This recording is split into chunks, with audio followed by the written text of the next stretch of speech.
ว่าท่องไม่ถูกเลยเวลาเมาเป็นระยะสองคนนี้แหละมองกันอยู่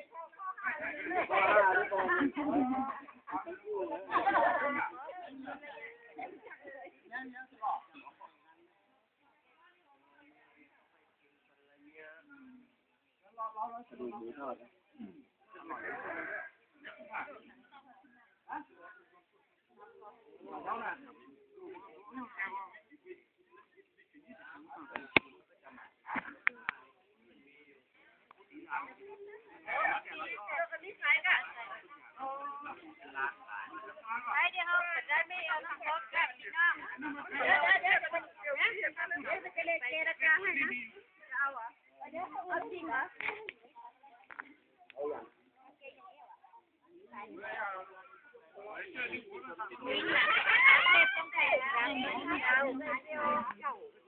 หายิงใครได้ตีจับอย่างเดียวอ่ะเนาะทำไมอ่ะ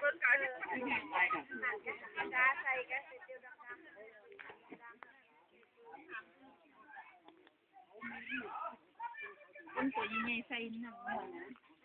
ลูกค้าตัวนี้มันใหญ่อย่าลองทำหนังสบายเด็ด